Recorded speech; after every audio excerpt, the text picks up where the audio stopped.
Welcome to Practical Parapsychology. Join your PhD host Drs. Brian Leith and Cindy Little as they arm you with the latest scientific research and know-how on ghostly phenomena. Brian is the lead author of the groundbreaking new book, Ghosted, Exploring the Haunting Reality of Paranormal Encounters, and Cindy is the proprietor of WacoGhost.com, a portal for professional investigations and public education on ghostly phenomena. Together, with their recurring guest, parapsychologist Dr. James Huran, they will take important steps with you to gain scientific answers about the nature of the paranormal experiences and the people who have them. For more information on practical parapsychology, visit their website at www.practicalparapsychology.com. Practical Parapsychology. The class is now in session. Hello, everybody, and welcome to Practical Parapsychology. I'm Brian Leith here with Cindy Little, the investigation queen. Say hello, Cindy. Hello, hello. And today, guys, we're going to take a bit of a break. Actually, hold up. I want someone to praise me for the fact that I actually had the microphone working at the very start of the show. Yeah, you were like ready to go out the gate today. We're going to keep pretending that's the case. Yes. Yeah. So, guys, we're going to take a break. If you've been listening to our episodes, we've been talking for the last few episodes about the Survey of Strange Events and how you can use this standardized scientific scale to kind of help break down case studies or use it to measure basically people's experiences in terms of what they've had with hauntings and related phenomena. But we thought we'd give you guys a break today, and we would get down and dirty with the basics. So today we're going to talk a little bit about field investigations, right? So actually going out there and doing ghost hunting or doing, formal investigations of places that are purportedly haunted. Purportedly, right? Purportedly. That's a fancy word. Can't write a research article without the word purportedly. So first thing I thought we'd start John about, Cindy, and I'm going to let you talk a little bit more than me today, hopefully. Actually, let's be fair, that's probably not going to happen because... We'll see. Yeah, exactly. We'll just own it. We'll own it. Guys, from the book Ghosted, we've divided investigations. And I want to say before we move into this, that, when we were thinking about how we could divide and type investigations, we went for, the whole kit and caboodle. So, a lot of this stuff, or I should say the way we've split investigations divide into kind of three categories. And if there's a team out there that is truly devoted enough to run a single incident or a single location through all three of these, you have absolutely done your duty. But I think something that Cindy and I will be talking about is sometimes it's hard to get through all three types of this with one particular location. There's lots of stuff that can get in your way. So in terms of our division, right, we have stage one, which we call case documentation, right? People, history, case studies, environmental examination. And then you move to stage two, which we call exploratory studies. And this is where you do an initial investigation to try and document, hopefully, some phenomena. And then our stage three, which is actual hypothesis testing, which is where you get in and decide that you're going to formally try to study or test various hypotheses related to paranormal phenomena. But why don't we start with case documentation, and I will shut up and let Cindy give her 2 cents on what are your highs and lows in doing, stage one, doing the background work. Basically, I start with talking to witnesses or experience, another name to put to it, but just interviewing them and just trying to find out more about the case and what they're experiencing and where and when. And that usually tells me a whole bunch. And especially I try to start with open-ended questions, like, hey, just what's going on here? What's been going on? And that usually goes a long way. But then I always try to keep at the back of my mind that the activity could be related to a person or people versus place. So I always like to ask questions about the people there. It's like, have you experienced these things elsewhere? Have you experienced these types of things throughout your life? When did these things start? I look for a possible catalyst on activity. Who was here when this started? I mean, I can't tell you how many cases I've had where say, oh, everything was great, and all of a sudden we had this strange activity kick up. Oh, okay, well, have y'all been here the entire time? Well, no, actually, Judy came to work at about the time that the activity started. And I'm like, oh, really? Well, let's talk to Judy. Judy, what do you think about? Oh, yes, I've had experiences like this all my life, blah, blah, blah. Wherever I go, I seem to see ghosts. And that really gives me an opportunity to figure out where to go next. And that tells me a whole lot about the case and where the activity may be focused around. It may be focused around a specific person or people versus a place. And that's been my experience too, and maybe a little bit less pronounced. I mean, more so now that we've devised haunted people syndrome, right? Which is really part of what you're talking about there, right? So is it a place that people have walked into, or is it a person that for whatever reason seems to be having a lot of paranormal experiences over an extended period of time, right? And I don't know about you, but if you start digging in and digging into the history with those people, they will very often have childhood stories, right? Yes. Or I think of one of the cases we did for some papers. The lady that we interviewed, not only was it following around her with several houses, but her grandmother was supposedly sensitive, and she was reporting stuff at 3 and 4 years of age that were spectacular if true, right? Putative experiences, right? I just keep saying that, putative. Putative. Yeah, putative. But let's back up a little bit though, because you said the magic words with an interview, open-ended questions, right? Yes. So what are some of the this is a good practical question. What are some of the difficulties in getting histories and information from witnesses and experiencers? Well, you either have the ones who don't like to talk and will be very short and with their answers, and kind of, yeah, well, yeah, no. But more often than not, I have people that want to unload. It's kind of like, finally, somebody is here to listen to me and believe what I'm saying.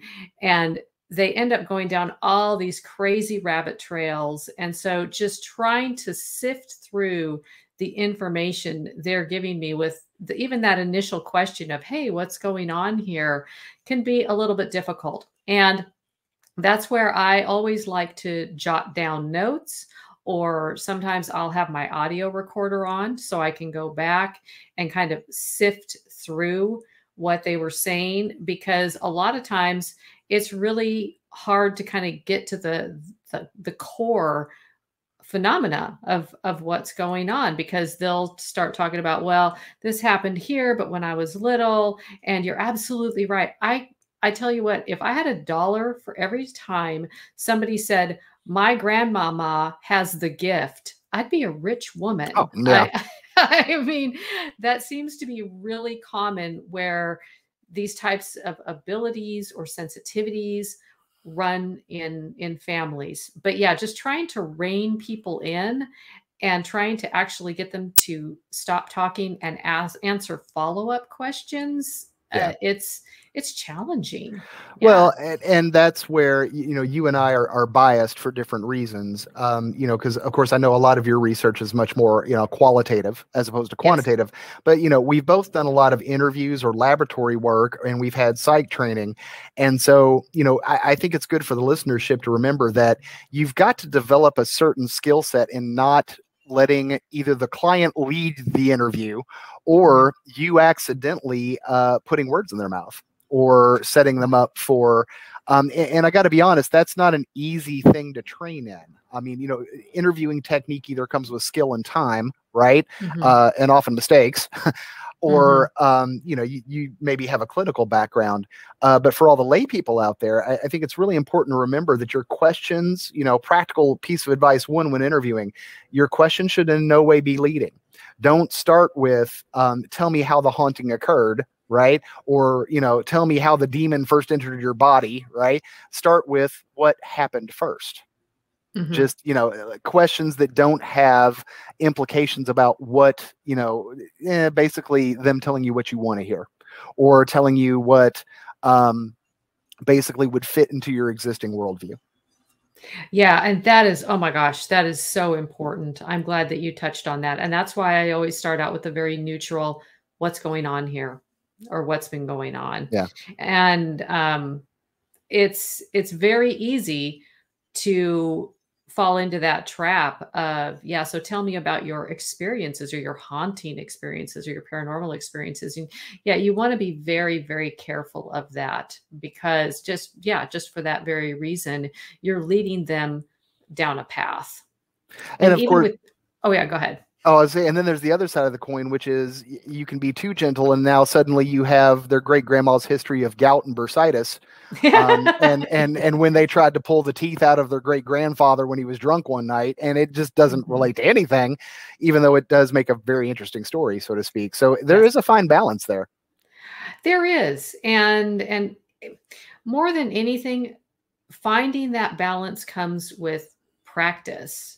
And practice interviewing. It's not a natural skill for most people. It's something that you have to learn, and it's always helpful to have an interview guide, at least something that can keep you and the person you're interviewing on topic, and have a few of those open-ended general questions written down ahead of time. But yeah, interview your family members, interview your friends, and get comfortable with that, because it is a skill. And so, yeah, striking that balance between getting the information that you need without a bunch of superfluous stuff, and kind of guiding the conversation politely so they don't shut down. I mean, these are kind of things that are just by feel more than anything, because it's going to be a little bit different for each person that you're talking to. Well, and in a practical sense, I think like most things, you have people that are, personality trait and background inclined to learn it. And then you have people who just aren't going to be good at doing it. So, one thing to do for, people that are really gung ho about, doing investigations is, look around your group and find the personable people, right? Find the people that are empathetic, and then give them the assignment, right? To, go home and practice interviewing 5 or 6 of your people. You have to look, there's a little bit of management involved, right? In running a good investigation group. So, find the right person and then give them the homework. And then in turn, they can, get a little bit better at it. And with time, they become a real pro. Mm-hmm.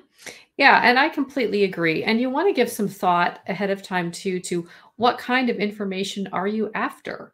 I mean, are you after information about the people that are there, and the types of people that they are, and the types of experiences they've had, kind of their history? Or are you more interested in what is actually going on at the place? Are you trying to isolate the anomalous activity and where it happens?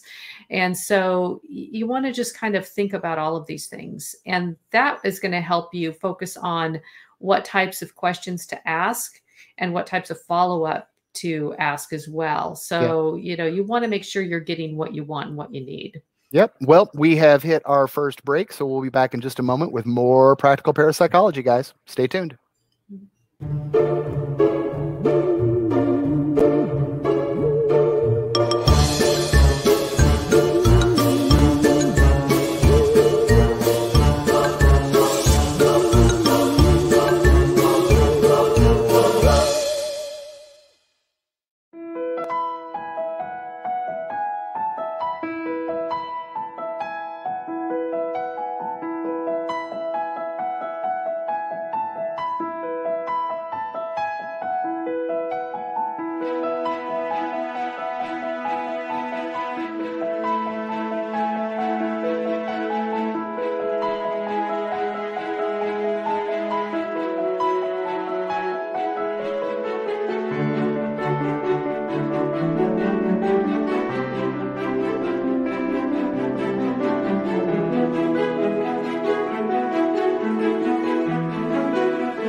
Welcome back, everybody. And so we're gonna jump right back into the conversation because we are missing, I think, the numbers guy. I'm going to say the most crucial thing about interviewing procedure, which is get dates and get times. Mm-hmm.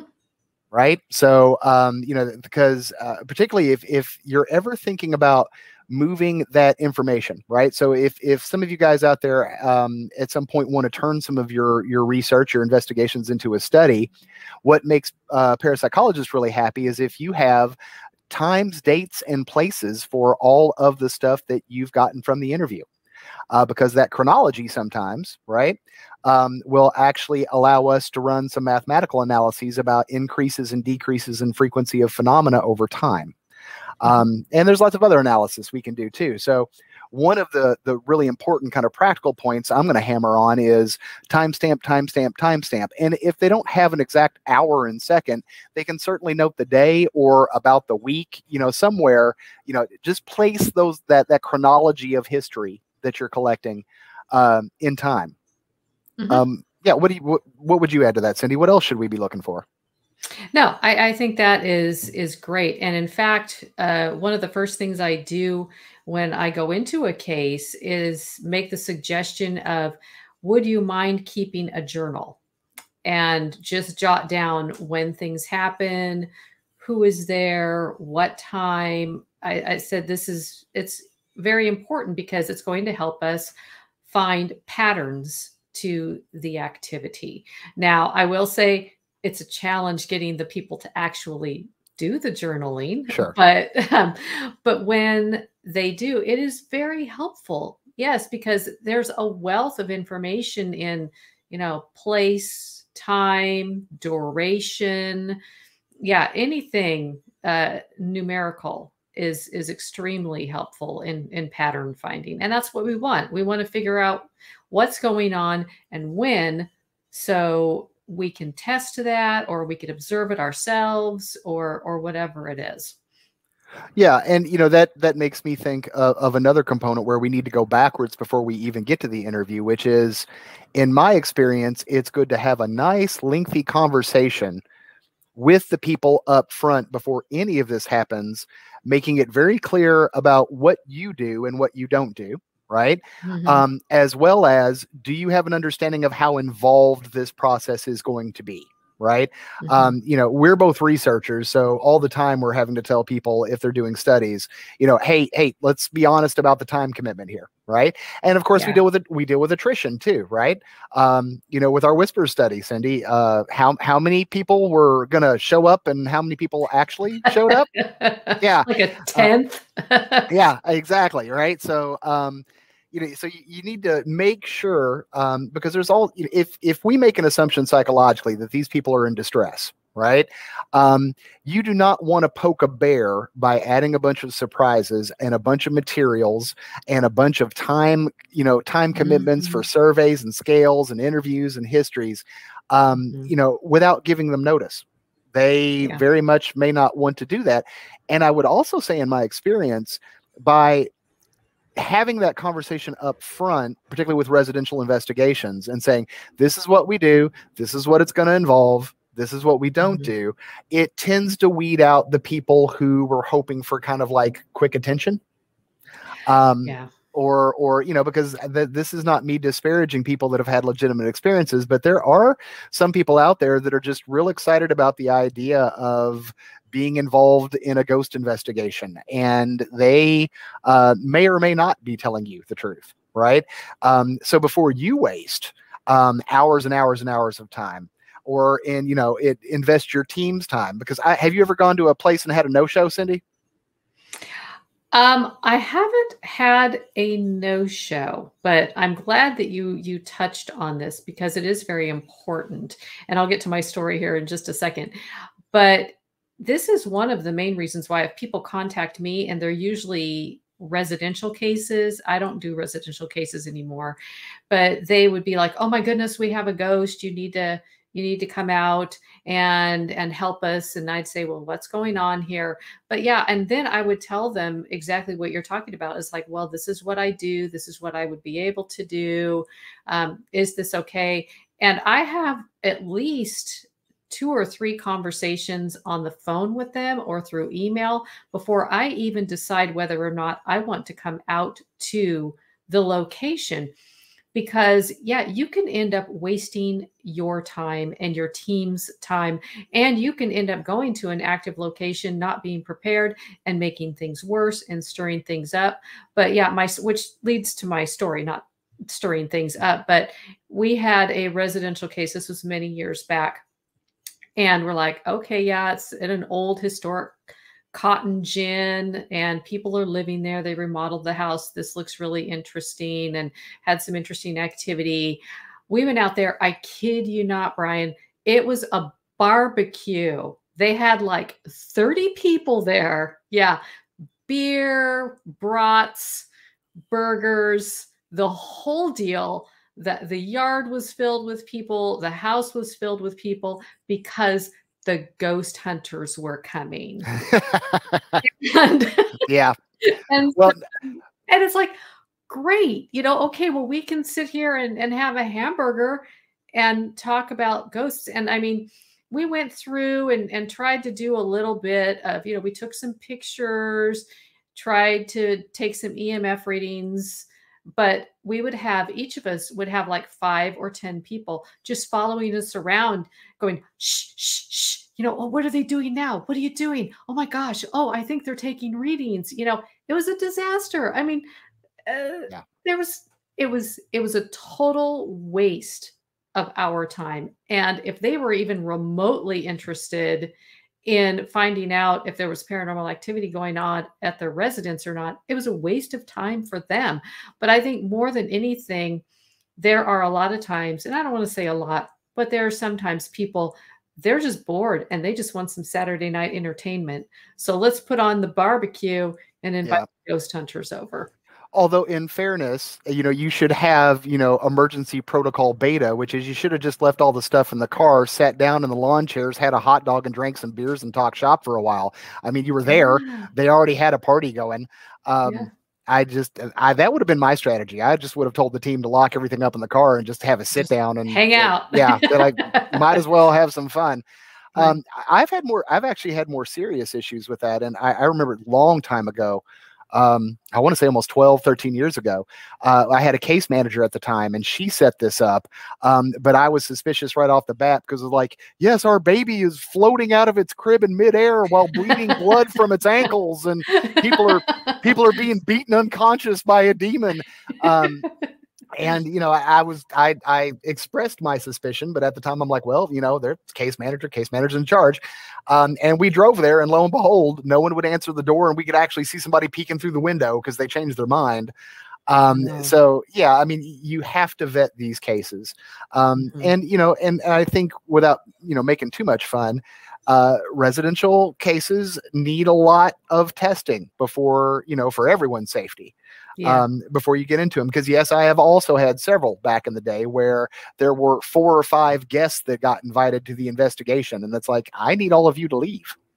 I need you to go away. We can't do this with you here because you're going to contaminate the living hell out of everything. And, sometimes that went well. Sometimes it didn't. Sometimes we could keep them on a porch. Sometimes we ended up running a very short investigation and just packed up our stuff because we're like, yeah, this isn't going to be good material. There's too many confounds. We're not going to be able to make any cases out of this. So, yeah, people management is definitely a skill I think that investigators have to develop. I completely agree. And yes, I've had to cut short many residential investigations for those exact same reasons. It's like, this is a total waste because you're absolutely right. They invite everybody over. It's like, oh my goodness, the ghost hunters are here, and I had this one case where it took just every fiber of my being to be patient with this 16-year-old girl that literally stuck to my side and was asking questions the entire time, non-stop. Well, what are you doing now? Well, what's that? Well, what is that for? Well, how come you're going into this room? Well, haven't you gone into that room yet? Well, why not? I mean, it was driving me nuts. And so, and I'm just like, please go away. Shut up. Go away. And I mean, I understand the curiosity, but yes, people management is a huge part of it, especially in residential cases. And you're usually, unlike a business situation or a historic building, you're kind of cramped up in a little house. You're all kind of getting on top of one another, and that's difficult as well. And so, yeah, you talk about, again, the dirty test tube of field work. It doesn't get much dirtier than a 3-bedroom, two bath rancher that's filled with 10 people. And the TV is on, and the dog is barking, and the cats are running around, and it's a bust. I mean, there's really nothing you can do. And I would say at that point, there is not even a point in setting up equipment or trying to set up anything, because there's too much going on. So, you know, maybe one thing to kind of more neutrally wrap this up is, you know, if there's anybody out there listening who thinks they may have a haunting in, you know, in their location, you need to understand that that scientists, right, or good investigators have to remove confounds. And you, as a person that lives there, are a confound. Right? Yes. You know, so, you know, the option is you either have one of your investigation team literally follow the people in the house around and document everything they're doing, assuming it's a large enough space for that to happen. But the very point that, you know, if they're roaming around, if the people that live in that house are roaming around, footsteps, coughing, television noise, the dog, the cat purring, almost the dog purring. I'm like, yeah. You know, so unfortunately, right, you've got to have a quiet, clean environment to do these investigations in any way that are going to provide you with evidence that's reliable. Right. So, you know, just as an FYI, guys, if you ever want a group to investigate, you know, if they're a decent group, they're going to ask you to leave. Or they're going to restrict you to one room, and, you know, worse, it's going to be like you're in a prison cell, because they're going to ask you to be quiet and not make a lot of noise. Because if you don't, you've destroyed any evidence and the whole point of the team coming out in the first place. Yeah. So, but it is break time again. So we will be back in just a minute with more practical parapsychology.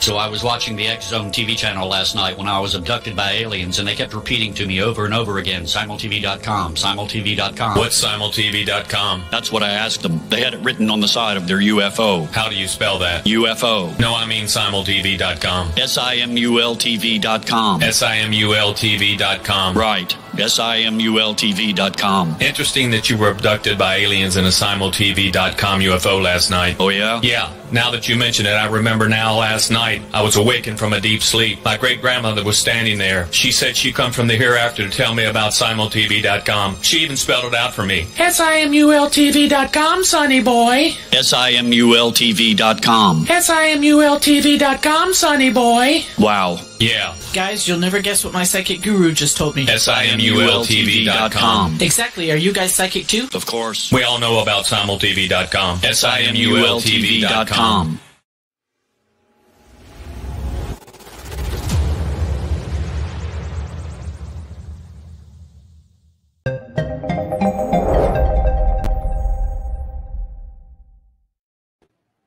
Welcome back to Practical Parapsychology, everybody. So let's switch gears a little bit, Cindy. Let me start this off by asking you a question. Because do you take environmental baselines? Do you try and get like EMF baselines before you actually do an investigation, or do you do that in the actual exploratory stage? I usually do that in the actual exploratory stage. I mean, it depends on access. Sometimes I'm only allowed access for one night or one day. Sometimes I'm allowed access previous to an investigation, which is really cool. But usually it's during the exploratory phase. I will go in and I will take EMF baselines. I will take photographs. I will take video of the environment, as well as I will also take just memos to myself if I notice something unusual. You know, it's like, oh, gee, they have an especially loud air conditioner that kicks on, or they have pets, or, you know, just something to kind of get a feel for the environment. But yeah, I usually do that at the beginning of an investigation. And so, that's kind of the point. So we were talking before about case documentation, right? So one way to think about it is the first stage of a good investigation is getting the histories of the people, right? Getting the histories of the location. Although different groups have different, I guess maybe emphasis or desire for actually doing historical documentation, right, of the location or the people. In other words, like going to the county library and looking up records. We're going to get to that in a second, because otherwise I'm going to derail. So, but exploratory is when you actually send a team in to try and capture initial phenomena. Basically, you actually get a feel of the location or the person focus that's in a particular location for capturing phenomena. So we're going to move to that in a second, because I want to talk to Cindy about some of the methods she uses. But what's your take on history? Where do you place actual, like chronological history? Not the person statements, but like, in 1824, this house was used as a, Oh, I love it. I love it. In fact, one of the people that I investigate with she's an incredible historical researcher. And I use history for a couple of different things. First of all, I use it to find out more about the property, which is important because there may be something inherent in how the structure is built or something that could be contributing to what people are thinking of as paranormal activity when it's really not paranormal at all. I think of a story of a house that was built of cinder blocks, and they were using styrofoam as insulation in the cinder blocks. And the house was sitting up against a hillside where there used to be a landfill. So you can kind of see where this is going. I know it's crazy. Yeah. And so what was happening is methane gas was leaking into the house, and static electricity was causing these balls of light to ignite inside of their house. And yeah, scary. I mean, really spooky stuff, but completely natural. I need to poke though a little bit and say, who was able to verify? I mean, are we talking like combustible gases and like poof, there went a ball of flame? Yeah. Oh my God. Yeah. Okay. Yeah. Now, in all fairness, this wasn't my case. This was somebody else's case that they were telling me about it. But I thought it was really interesting. They thought they had some kind of supernatural ball lightning or something coming down their chimney and sparking up from the floor. And no, it was methane gas combusting. I do have to admit, once I got used to that, I would try and light a cigarette off of one of the, just to say that I did it, I'd be like, yeah. Yeah. Well, yeah, that'd be pretty tough. Yeah. Yeah. And maybe like to see that. Well, I don't have any hair. So, I mean, maybe my facial hair would burn off, but it still, I could claim bragging rights at least for several months. So that would be so awesome.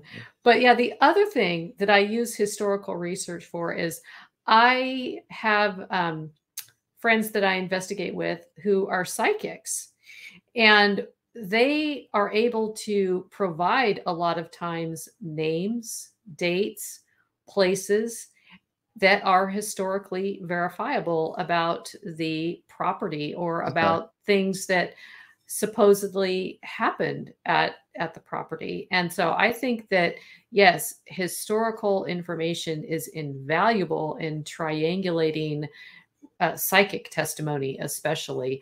Okay. Well, let me ask you, since Jim's not here, right, to raise a ruckus, Yes. let me step in and be the skeptic and say, how do you blind your psychics so that at least you have some belief of knowledge that the information they're getting isn't from their own research?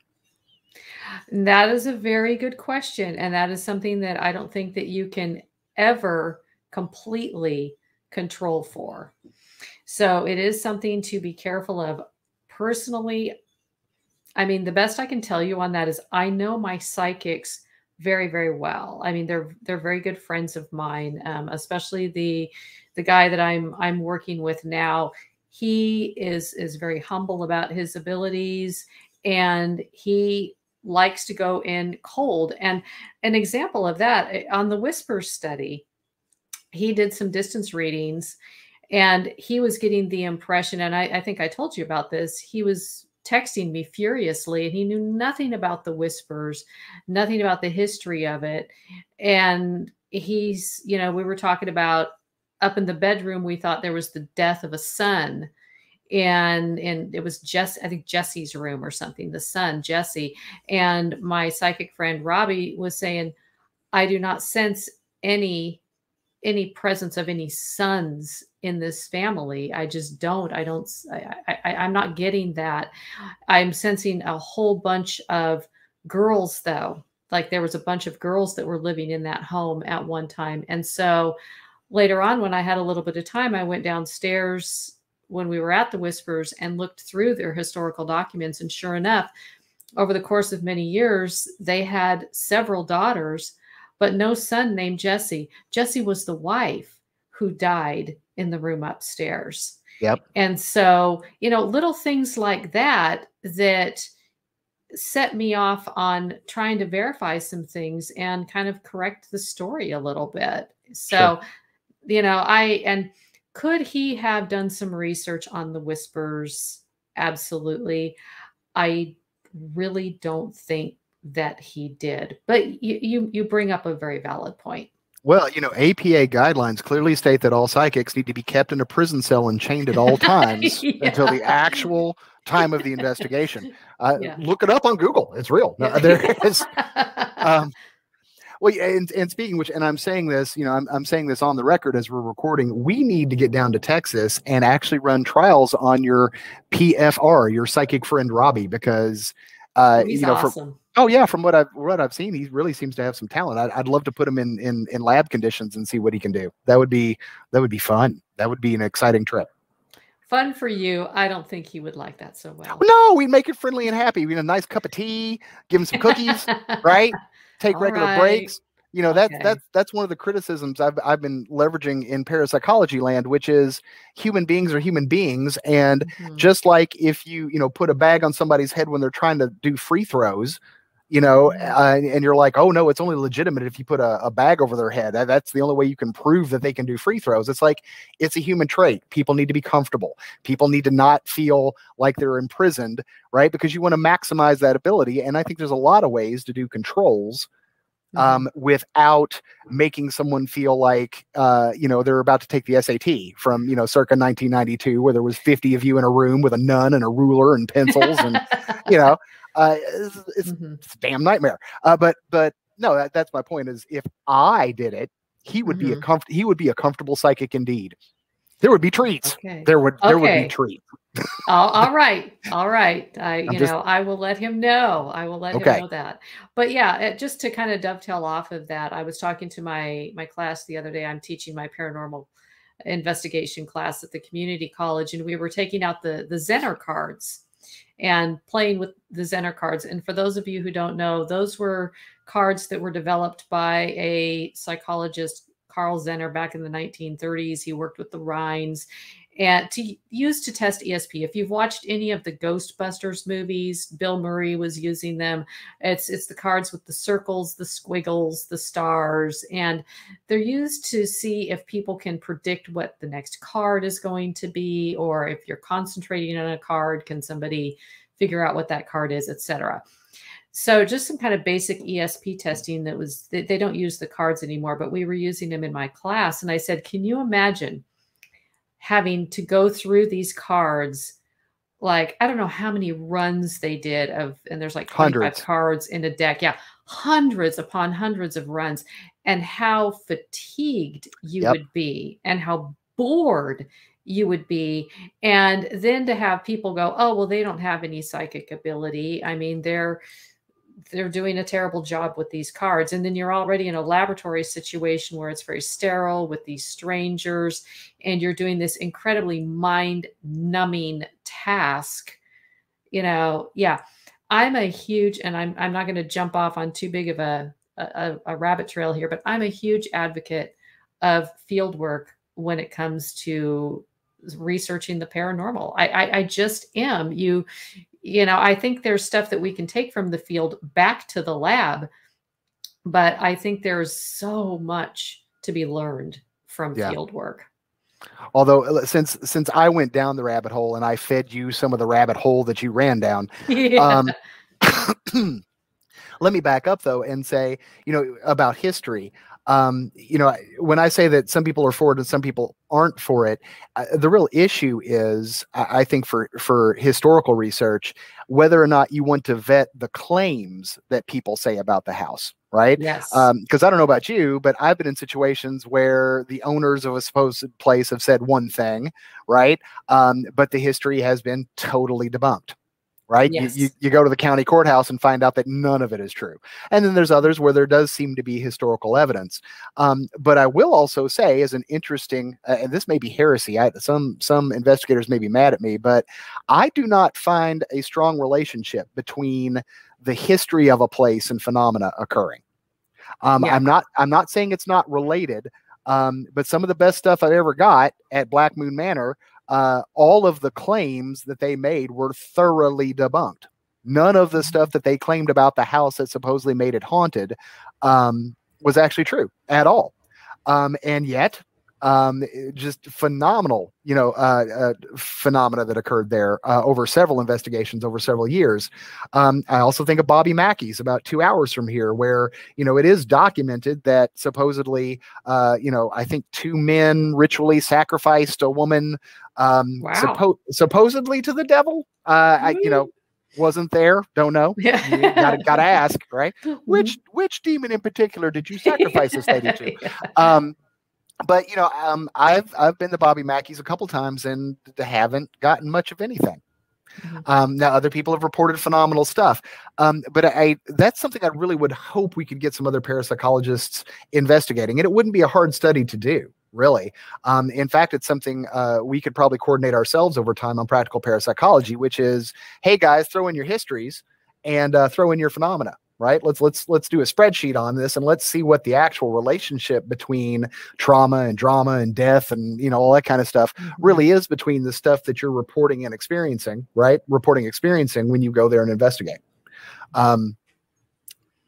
Just a thought. Well, no, and I completely agree. And this is a spot where historical information may backfire on you. And what I mean by that is I've been in many situations where, okay, we've got the backstory to this spooky location. And yes, we've got the axe murderer that is in the back room and the whole deal. Well, what happens is that people will come in and they will experience something like phantom footsteps or, voices or something. And they automatically connect it to the historical narrative. Yes. Automatically. Those footsteps are the footsteps of the axe murderer. I just know it. Or the child. Oh, here's a big one. It's like every haunted place seems to have a dead child running around. Or two, sometimes or two. Yeah. The dead children are everywhere. Yeah.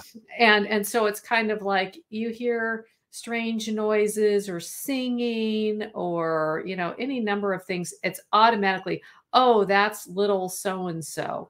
And so that's where I can kind of see it backfiring. And it's like, no, really look at what you've got here. You have a historical narrative and you have some unusual, as yet to be identified sounds. That's it. You don't have a correlation here. So, but our minds want to make those connections. And so it's really hard to get past sometimes. Which brings us to yet another break, ladies and gentlemen. So we'll be back with Practical Parapsychology in just a minute.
Okay, welcome back, everybody.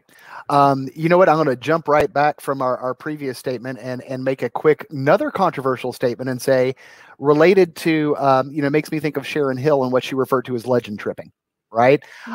So people getting so caught up in the story, right, as part of the adventure and part of the fun, that they start molding, right, all of their experiences to fit that narrative that they've been given.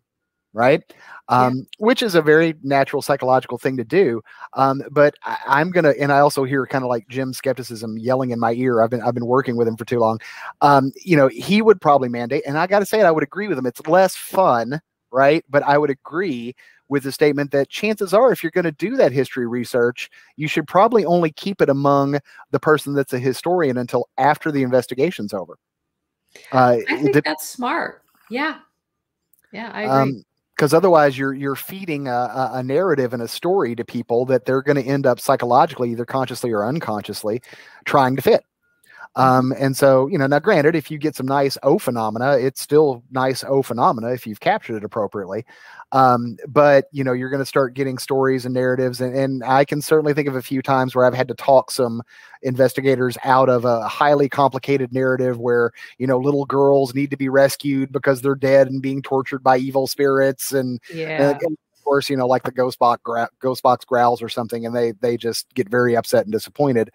But one way to prevent that, and one way to keep your investigators clean and objective, is to not share the background history. It's good to have it, to check it out and vet what the claims are. But it's probably also fair to say that there's no such thing as really keeping investigators clean. Because, I'm Cindy, I'm sure you looked up the whispers a little bit before we did our study, right? Little bit, but not too much. Yeah, well, I mean, and we knew you wouldn't, right? Because we asked, but that's the point is, particularly if it's a famous place or a entrepreneur place, right, where you charge money because it's got good phenomena, those stories are all out there. Yes. So, and your average investigator may do their own digging. So, probably important to say it's hard to put controls on that sort of thing, but probably a good idea to kind of control it as much as you can. Does that seem like a middle ground to you? I think that's appropriate. I really, really do. And like I said, there again, I take a little bit different approach to field work. I have a very much a qualitative research background, and I know that the qualitative people make the quantitative people a little nervous because everything's kind of fuzzy and mushy, but I look at it and say, I don't know that there's any point in trying to control variables in field work, at least not initially. I think it's better to take an ethnographic approach where you walk in, you see what you see, you hear what you hear, you furiously try to consistently take data. And then once you have all of that gathered up, then you can start trying to isolate variables, and then maybe eventually get into a situation where you can do some hypothesis testing. But a lack of control for variables, for me, it's a non-issue. It's just, I think there's so much great information that if you can collect it consistently and analyze it well, you're going to come up with some really interesting stuff, and stuff that you can quantify and measure. Well, but initially, I really think that exploration, that kind of free exploration, is important. Dirty hippie. I know. I'm a hippie researcher. No, I mean, I'm actually glad that you made that caveat, because I was about to fight you. I was like, oh, heck no, you need to have controls. But no, I think particularly in case documentation, right? Yes. No, you need to let people do what they're going to do, and you need to record all of it. Now, but you bring up there are controls, Cindy. I mean, you're saying there's not controls, but you have a method for your interview. You have consistent measurement across the people that, you may be collecting their stories, but you're collecting their stories in a systematic, constant way so you can compare across stories, right? Yes. Yeah. You don't need to be all crazy chaotic about it. I mean, being organized and consistently collecting data is just going to help you in the long run. I mean, you have to be able to make sense of it, whether it's qualitative information or quantitative information. Well, but I mean, I am going to harp on this. I think I am getting up on the pulpit. Hold on, I'm getting taller. Right. But no, measurement is crucial. Right. I used to tell my students all the time, if you measure half a house in centimeters and then half a house in inches, right, good luck given the building plans. Right. It's if you're using different measurements, if you're not being consistent in your measurement, you're done. Right. You're absolutely done, because now you can't meld that information together. Measurement is one of those key crucial components of science, whether it's qualitative or quantitative. And really, if we were talking to police investigators, they'd tell us the same thing, right?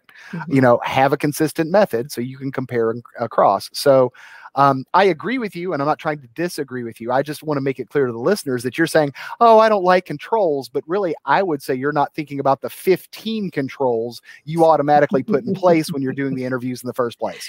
See, and I don't see those as controls. I just see that as well-organized investigation.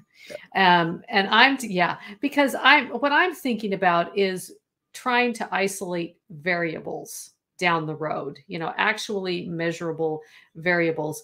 And in the initial stages of an investigation, I need time to figure out what variables to isolate. Yeah. And then go from there and say, okay, we have some variables here. We think we can reasonably control for some confounds.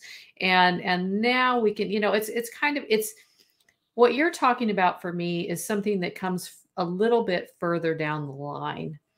But initially it's like, let's just sit back and see what we see. Yeah. Let's hear what we hear, but let's at least have a plan in place. I mean, yeah, you got to be organized and have a little bit of structure in place. But, initially I don't see the point in trying to control things and isolate variables right away, because we really don't know what it's not the best use of, I don't see it as the best use of time initially. It's like, let's figure this out and figure out what we're going to concentrate on later once we become more familiar with the case or the environment. Well, but I might say as a closing point, you might be committing the sin of every math professor I ever had, which was, well, of course I can do all these in my head. Can everyone? Well, no, sir. You've been doing it for 25 years and you're taking 7 steps automatically in your cerebral cortex that nobody else knows how to do. Right. So I would say, because I think, for instance, I don't want the listenership to hear you and go, oh, well, it's just a free flow. Well, no, it's not. Because no. Because if you don't collect, for instance, time and dates, right? Yes. Well, now you've interviewed everybody and you have a bunch of information, but guess what? Since you don't have those times, you don't know what came first. Yes. You don't know, right? So you're not able to dig as much into that information you collected, right? And draw out those patterns to know where to go next, right? So no, I'm going to be the school marm with a ruler. I'm going to be the nun with a ruler, and say, yes, it should be natural. It should flow. You should collect information, and we're not suggesting you put people in like small cells and give them the grilling, right? Yeah. But we are saying give some serious thought to the data you need to collect before you go in there and collect it in the first place. Because there's almost nothing worse than, I've got 4 hours of interview and it's worthless. Because I didn't collect time, I didn't collect dates, I didn't even, make notations about who I was talking to. And you would think something that small would not cause a problem, but it can destroy an entire set of data, an entire set of entries. Yes. And those names, the dates, all of that is very, very important. And I'm going to make a plug for my favorite ghost hunting tool here at the end, and that is trail cameras, because they've got insane battery life. They see in the daytime, in the dark. They take video, they take audio if you get the more expensive ones. But to your point, they're time stamped. Yes. And so you have that information. And yes, whenever I talk to my students about taking field notes, yes, of course, you want to write down names, dates, times, all of that information. And so, yeah, like I said, I think we're talking about the same thing. We're just saying it differently. No, we're not. Yeah, okay. No, we're not. Yeah, we are. Yeah, we are. We're just saying it a little bit differently. Like I'm saying, it's like, to me, that's part of the process of taking well organized notes and having a data collection plan. Yes, of course, it's going to include lots of qualitative kind of squishy, fuzzy information, but it's also going to include, yes, the names, the dates, the times, because you need that for triangulation. You need that for verification. It's super, super important. Well, I'm going to be a Pharisee and say the 11th commandment of ghost hunting is time stamp and time sync. And if you are not doing that, right? If you didn't time sync your various cameras, in other words, you don't have a common time to know, right? Useless data. That time stamp is everything.